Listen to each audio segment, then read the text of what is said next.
नमस्कार मित्रांनो. एम-पी-एस-सी सरकारी या आपल्या यूट्यूब चॅनलवर तुमचं पुन्हा एकदा स्वागत आहे. आर-टी-ओ मेन्स ही आपली लेक्चर ऑलरेडी सुरू झालेली आहे आणि त्यातीलच रेफ्रिजरेशन आणि एअर कंडिशनिंग या टॉपिकमधील हा तिसरा सब्जेक्ट, तिसरा आपला चॅप्टर. ऑलरेडी आपण हीट इंजिन, हीट पंप आणि रेफ्रिजरेशन तसेच vapour compress cycle, vapour absorption cycle यांचा स्टडी केलेला आहे. ज्यांनी कोणी हे व्हिडिओ नसेल पाहिले त्यांनी प्लेलिस्टमध्ये जाऊन नक्की पहा. आणि आजचा जो आपला टॉपिक्स आहे तो आपण नेक्स्ट जो काही आपल्या सिलेबसमध्ये रेफ्रिजरंट आणि रेफ्रिजरेशनचे जे काही कंपोनंट असणार आहेत त्यांचा स्टडी करणार आहोत.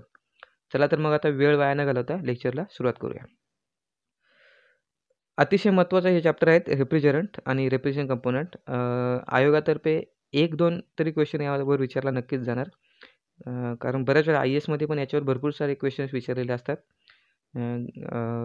ऑब्जेक्टिव्ह क्वेश्चनसाठी रेफ्रिजरंट एकदम चांगला असा टॉपिक बनू शकतो, कारण बरेचसे ऑब्जेक्टिव्ह क्वेश्चन यांच्यावर बनत असतात. तर चला तर मग पाहूया. आता आपला चॅप्टर 3 रेफ्रिजरंट. जी काही आपली थर्मोडायनॅमिक एफिशियन्सी असते कोणाची, रेफ्रिजरेशन मशीन, मग हीट पंप असो, हीट इंजिन असतो, ती मोस्टली डिपेंड असते टेम्परेचरवर. जो आपण काही फॉर्म्युला पाहिला TL/TH-TL, ठीक आहे, यांच्यावर आपली एफिशियन्सी डिपेंड असते. मग कधी कसं असतं, काही प्रॅक्टिकल इश्यूज असतात. म्हणजेच कसं, सिस्टमची डिझाईन कशी आहे, सिस्टमची साईज, तिची इनिशियल आणि तिची फायनल ऑपरेटिंग कॉस्ट, सेफ्टी, सिस्टमची रिलायबिलिटी, सर्व्हिसिबिलिटी. मग ह्या साऱ्या गोष्टीसुद्धा खूप इम्पॉर्टंट आहेत. आणि मग या साऱ्या गोष्टी कशामुळं चेंज होत राहतात, कशामुळं आपल्याला मिळतात, तर त्या जशी सिस्टम आपली वर्क करते किंवा जशी आपली सिस्टम इन्स्टॉल होते त्यानुसार सुद्धा त्या व्हेरी पण होत असतात. परंतु एक गोष्ट लक्षात आली असेल की या सर्व ज्या काही गोष्टी आहेत त्या आपल्या रेफ्रिजरेटरवर सुद्धा डिपेंड करतात. म्हणजेच कसं, एखाद्या रेफ्रिजरेटरचा टाईप बदलला का त्याची सिस्टमची डिझाईन बदलते. रेफ्रिजरेटरची साईज बदलली का सिस्टमची साईजमध्ये रेफ्रिजरेटरची कॉस्ट बदलली किंवा रेफ्रिजरेटरची टाईप बदलला का त्याची आपल्या मशीनची किंवा जो काही प्लांट असेल त्याची साईज बदलते. तसेच कॉस्ट आपले वेगवेगळ्या रेफ्रिजरेटरची वेगवेगळी असते. सेफ्टी हा सुद्धा खूप मोठा प्रॉब्लेम आहे. काही रेफ्रिजरेटर जे असतात ते लिकेज होतात आणि त्याने आपल्या सिस्टमवर प्रॉब्लेम क्रिएट होतो. रिलायबिलिटी ही सुद्धा एक इम्पॉर्टंट फॅक्टर आहे. रिलायबिलिटी म्हणजे काय, त्याची एक अप टू त्याची जी काही लाईफ असेल त्याच्यामध्ये तो कसा वर्क करतो ते सुद्धा त्याचं महत्त्वाचं आहे. म्हणजेच एकंदरीत की ज्या टाईपचं आपण रेफ्रिजरेटर सिलेक्ट करतो त्या टाईपने आपले हे जे काही आपले पॉईंट्स आहेत, जे काही आपले हे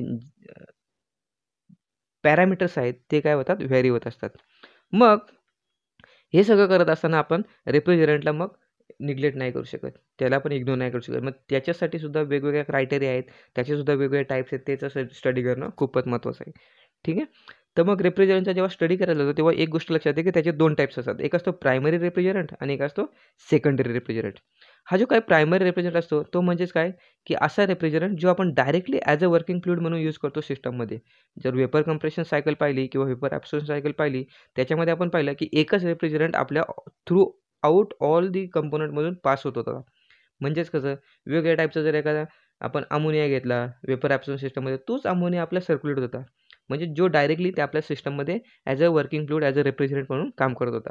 मग त्याला काय म्हणणार आपण सर, की प्रायमरी रेफ्रिजरंट. मग आता सेकंडरी रेफ्रिजरंट काय? सर सेकंडरी रेफ्रिजरंट म्हणजेच काय, की जे रेफ्रिजरंट प्रायमरी रेफ्रिजरंटला थर्मल एनर्जी ट्रान्सपोर्ट करतात आणि तो काही प्रायमरी जो काही आपला तो काही जो आपला रेफ्रिजरंट असणार आहे तो आपल्या वर्किंग जो काही सबस्टन्स असेल किंवा एखाद्या स्टोरेजमधून असणार आहे तिथून हीट एक्स्ट्रॅक्ट करणार आहे. म्हणजेच कसं, इथे 2 रेफ्रिजरंट असणार. एक रेफ्रिजरंट जो आपल्या प्रायमरीमधून हीट एक्स्ट्रॅक्ट करणार आणि प्रायमरी काय करणार, आपल्या जो काही वर्किंग सबस्टन्स असेल त्याच्यातून हीट एक्स्ट्रॅक्ट करणार. ब्राईनचं सोल्युशन घ्या, म्हणजे वॉटर आणि सॉल्टचं असतं. किंवा बऱ्याच वेळा पाहतो आपण गावाकडे काही लोकं येतात आईस्क्रीम वगैरे विकणारे, त्यांच्यामध्ये कसं असतं, एक त्यांनी एक जो असतो त्याच्यामध्ये एक आईस असतं आणि आईसच्या नंतर सेकंड जेव्हा काही टप्पा असतो किंवा सेकंड जो काही त्याची स्टेप असते त्याच्यामध्ये त्यांनी ब्राईनचं सोल्युशन असतं, वॉटर आणि सॉल्टचं सोल्युशन असतं. मग काय होतं, की जो काही आईस आहे तो वॉटर आणि सॉल्टच्या म्हणजे ब्राईन सोल्युशनमधून हीट एक्स्ट्रॅक्ट करणार आणि जो काही ब्राईन आहे तो आपले आईस्क्रीम किंवा आहे ते किंवा जी काही कुल्फी वगैरे म्हणतो त्याच्यातून हीट एक्स्ट्रॅक्ट करणार. म्हणजे सेकंडरी पर्पज इथे फुलफिल होतो. ठीक आहे. मग 2 जेव्हा रेफ्रिजरंट आपण वापरतो हे थर्मल एक्स्ट्रॅक्शनसाठी, हीट एक्स्ट्रॅक्शनसाठी, त्याला आपण सेकंडरी रेफ्रिजरंट म्हणतो. ठीक आहे, अगदी सिंपल लँग्वेजमध्ये सांगितलेलं. आता रेफ्रिजरंट सिलेक्ट करायचा म्हणजे मग वेगवेगळे क्रायटेरिया त्याचे फुलफिल झाले पाहिजेत. मग रेफ्रिजरंटचे वेगवेगळे क्रायटेरिया पाहूया. त्याच्या काही थर्मल प्रॉपर्टीज असणार आहेत, त्याच्या काही थर्मोडायनामिक प्रॉपर्टीज असणार आहेत, इन्व्हायरमेंटल आणि सेफ्टीच्या काही प्रॉपर्टीज असणार आहेत आणि त्याचे काही इकॉनॉमिक्स प्रॉपर्टीज असणार आहेत. चला तर मग पाहूया.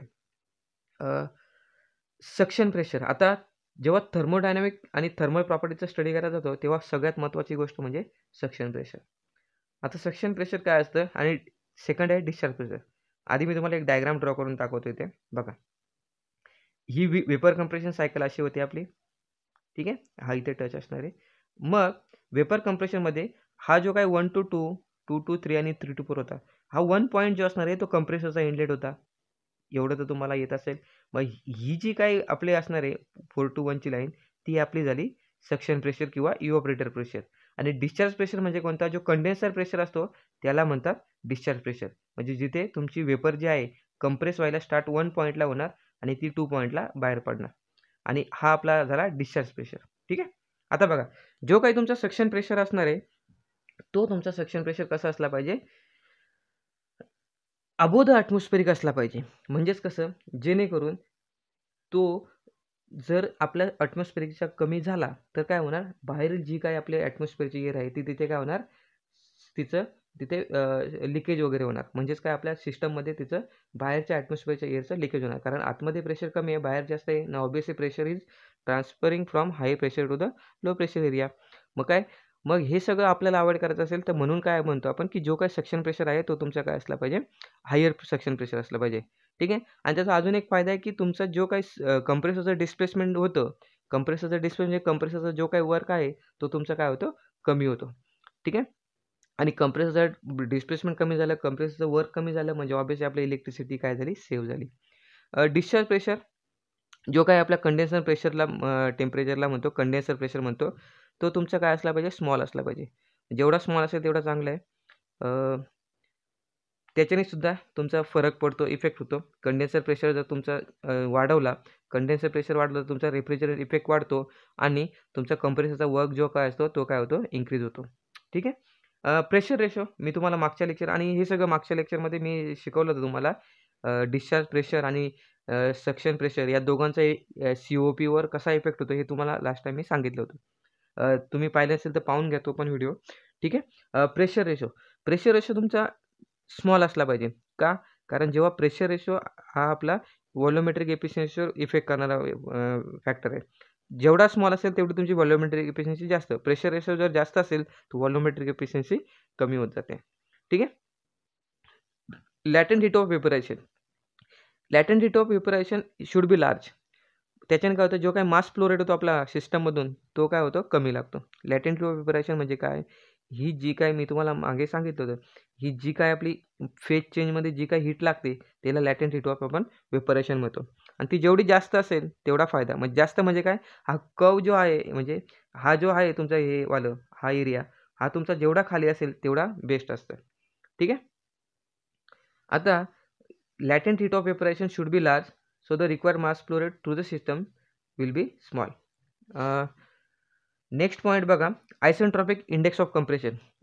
वर्क डन जेव्हा आपण स्टडी करतो कंप्रेसरचा तेव्हा आयसेंट्रॉपिक एक्सपेन्शन हा खूप महत्त्वाचा फॅक्टर असतो.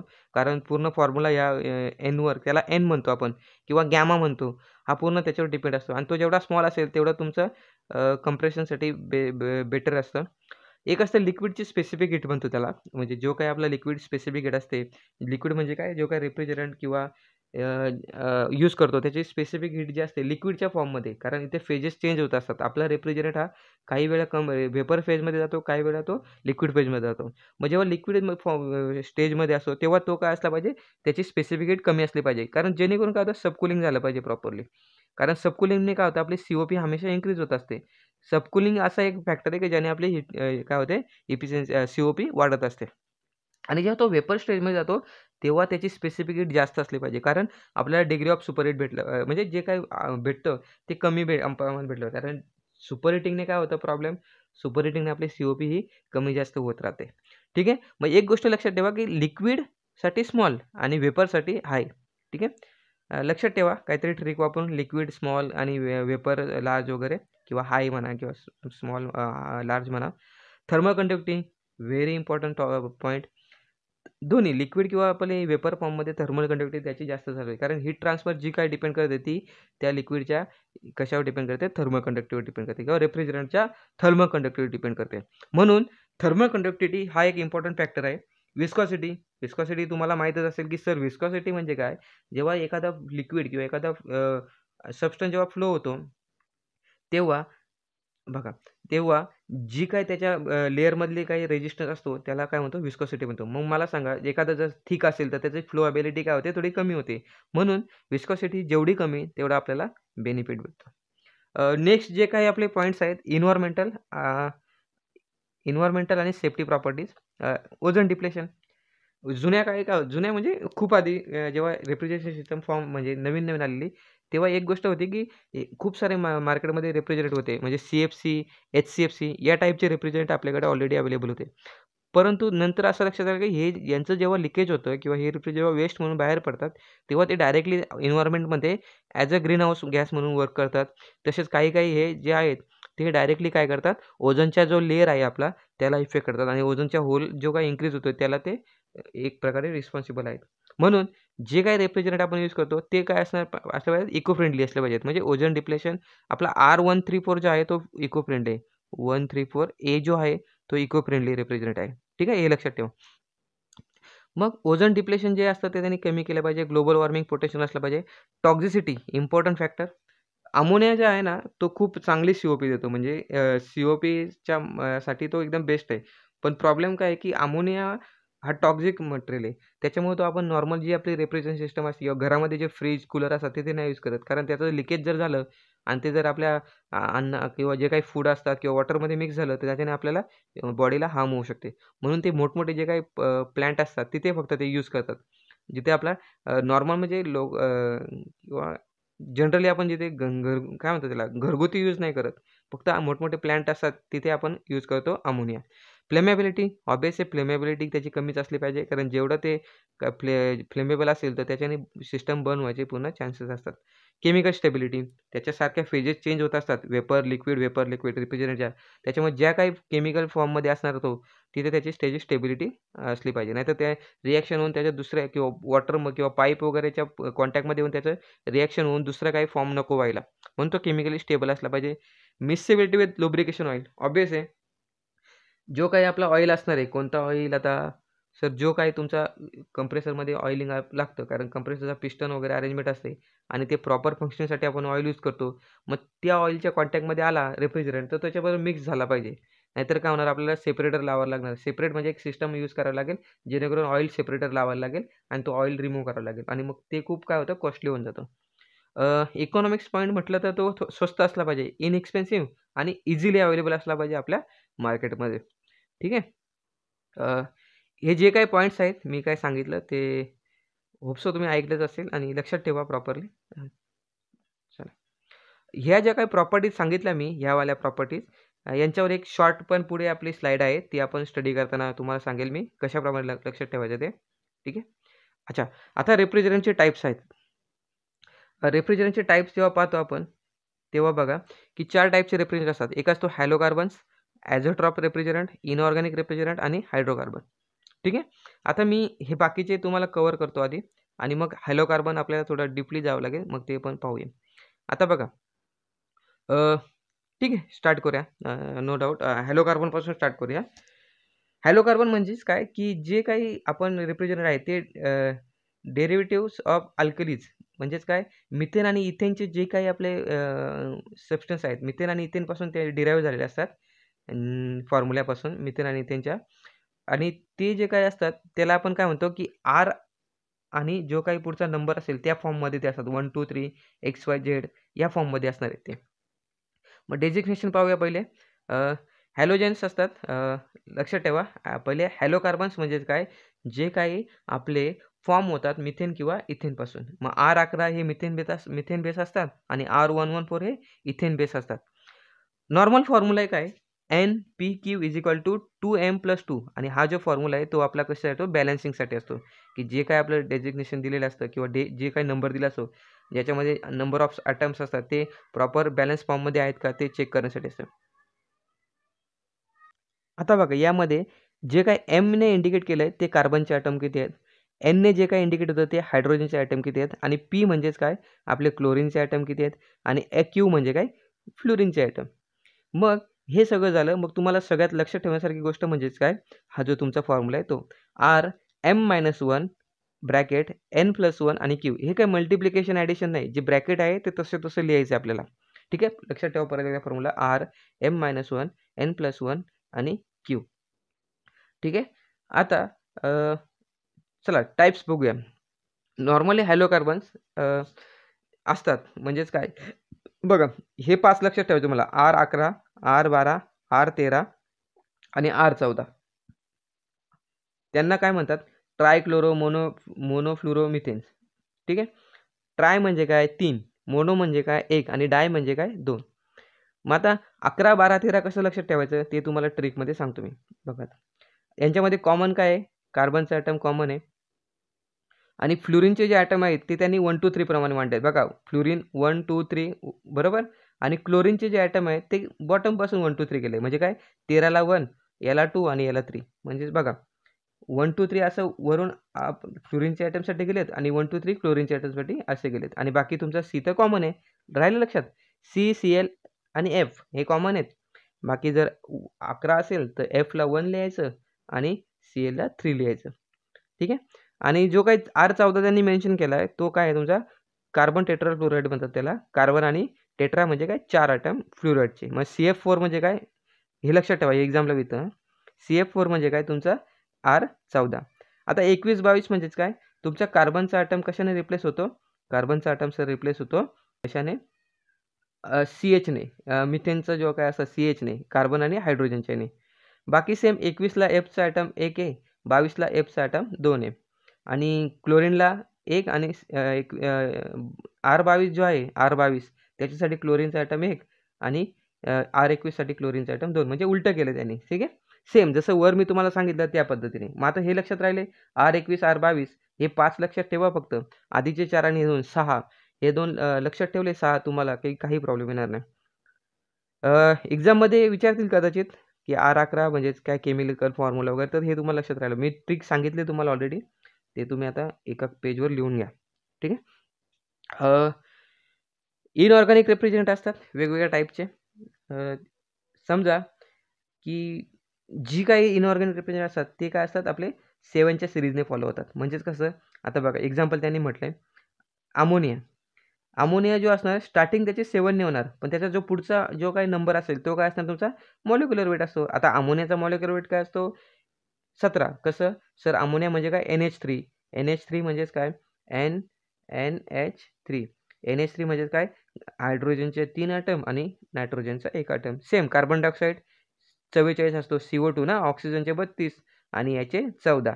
त्या पद्धती ठीक आहे, याचे 12 का 14 असणार कार्बनचे. त्या पद्धतीने 744. वॉटर H2O तुम्हाला माहिती आहे 18, हायड्रोजनचे 2 आणि ऑक्सिजनचे 16.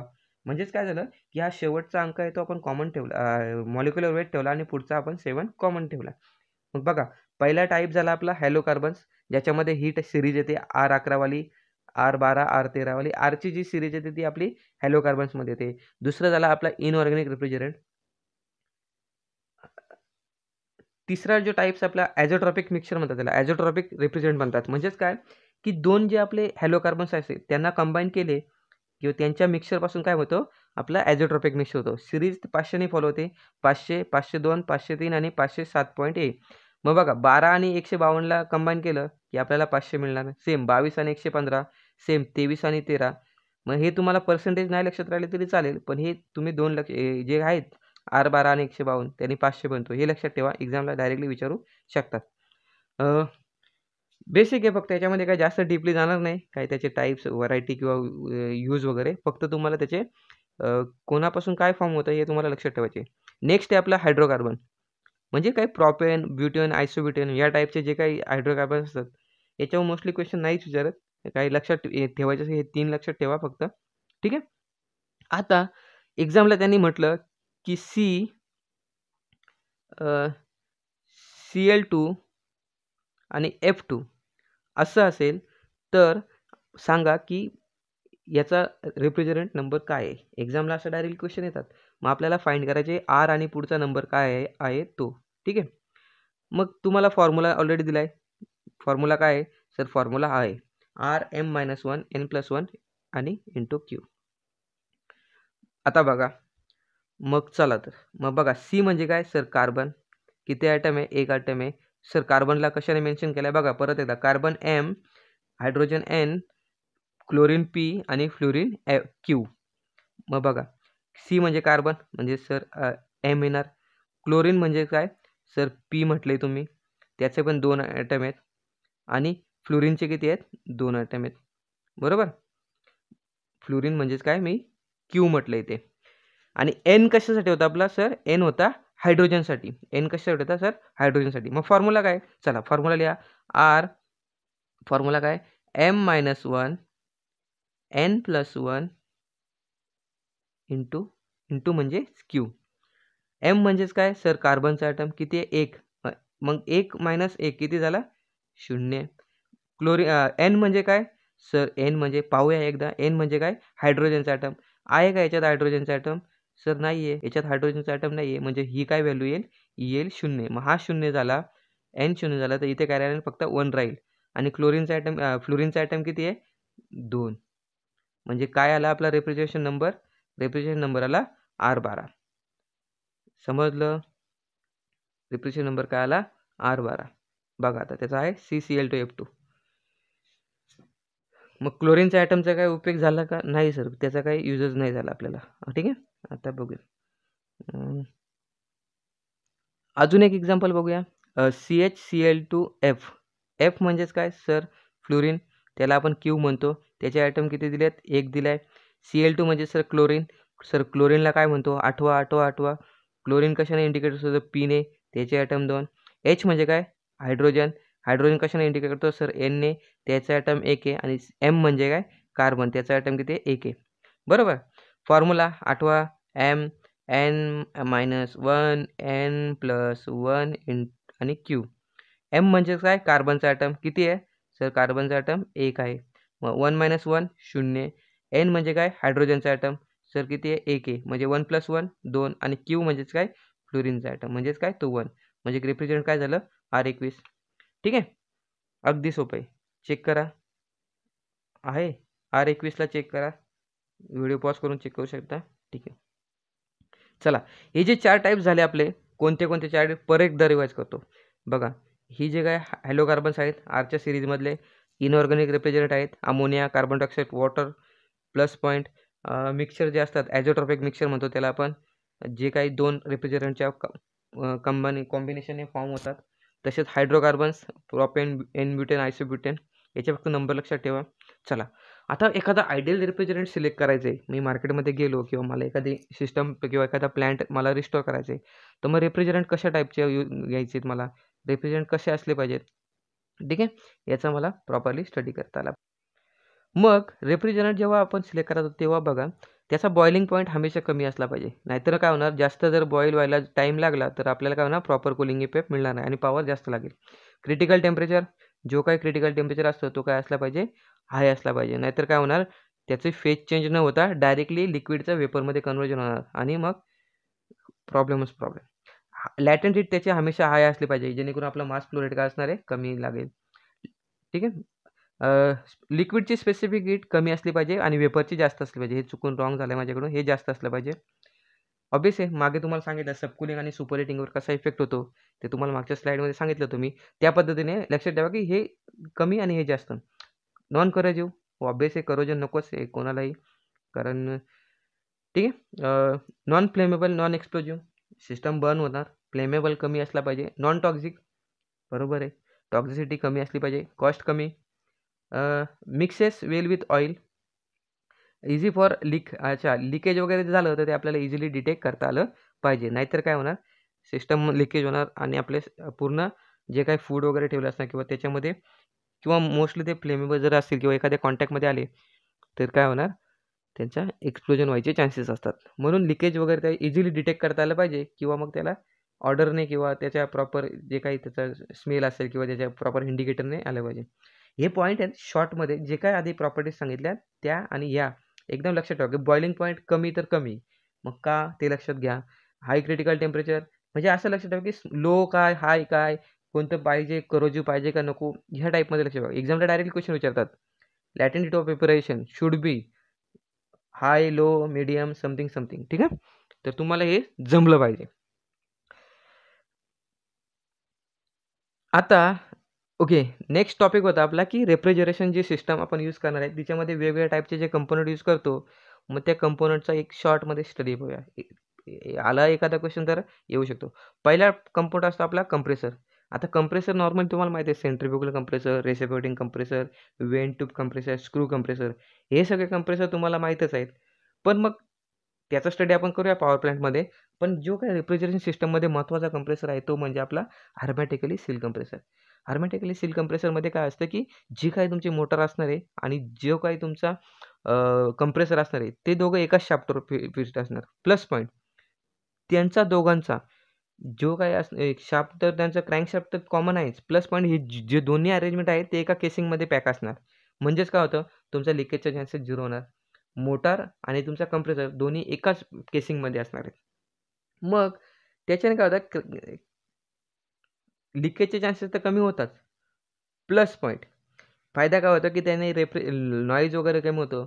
तसेच तुमचं जे काय आहे लुब्रिकेशन वगैरे ऑइल लुब्रिकेशन ते आज इझिली होतं आणि सगळ्यात महत्त्वाचं म्हणजे स्पेस कमी लागते. आपण पाहतो ना फ्रीजच्या मागे वगैरे काळा डब्बा असतो, तो आपला काय असतो कंप्रेसर असतो. मग ॲडव्हान्टेज लक्षात घ्या, लिकेज प्रॉब्लेम कमी होतो, नॉईज कमी होतं, स्पेस कमी लागते आणि लुब्रिकेशन त्याचं एकदम इझिली होतं. ठीक आहे. एवढं लक्षात ठेवा फक्त त्याच्यामध्ये केसिंग आणि मोटर तुमची एकत्र असते. मोस्टली क्वेश्चन अशा टाईपमध्ये विचारतात. मग हे वेगळे टाईपचे असतात म्हणजे रेसिप्रोकेटिंग कंप्रेसर पण असतात किंवा रोटरी पण असतात. म्हणजे प्रिन्सिपल त्याचे वेगवेगळे असणार आहे.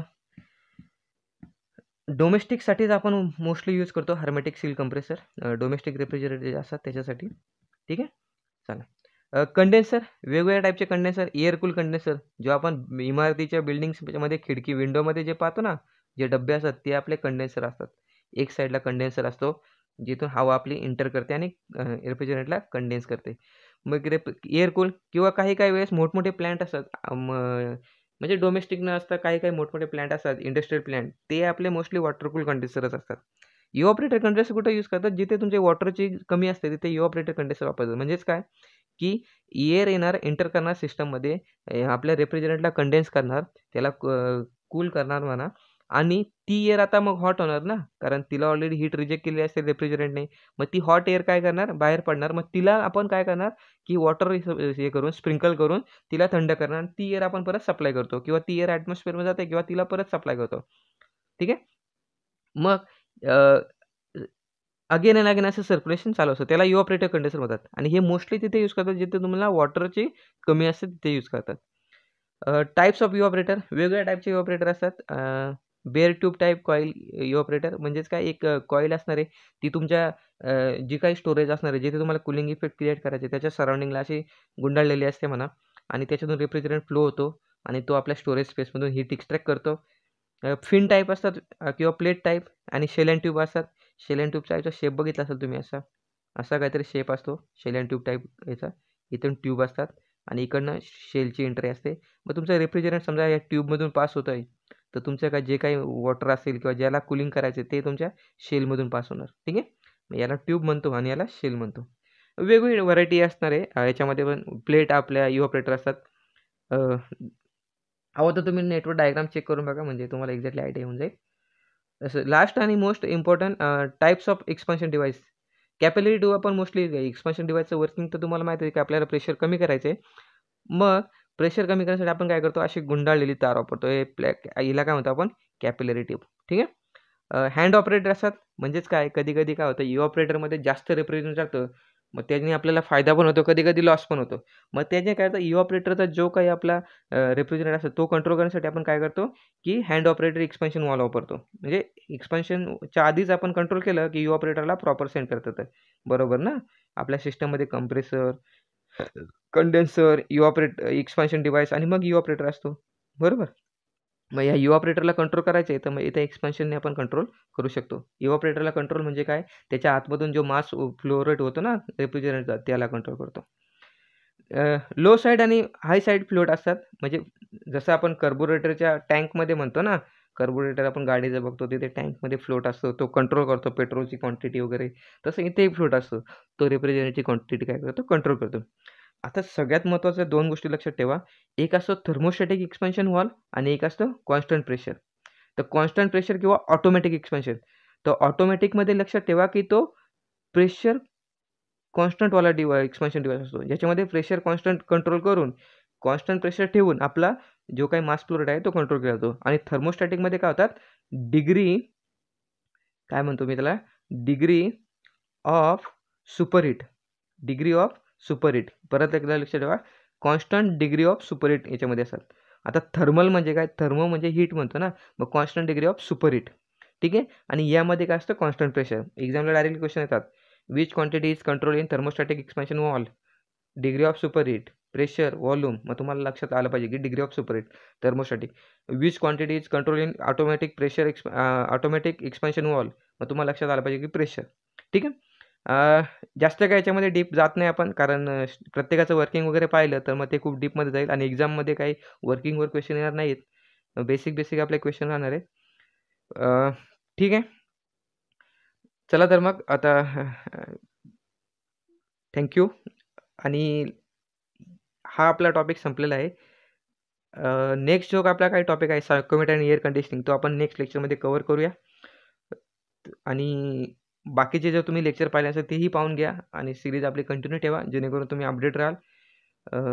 व्हिडिओ आवडल्यास नक्की लाईक करा, काही डाऊट्स असेल तर कमेंट करा आणि चॅनलला सबस्क्राईब करा बेल आयकॉनवर क्लिक करून, जेणेकरून तुम्हाला नवीन काही अपडेट्स येत राहतील.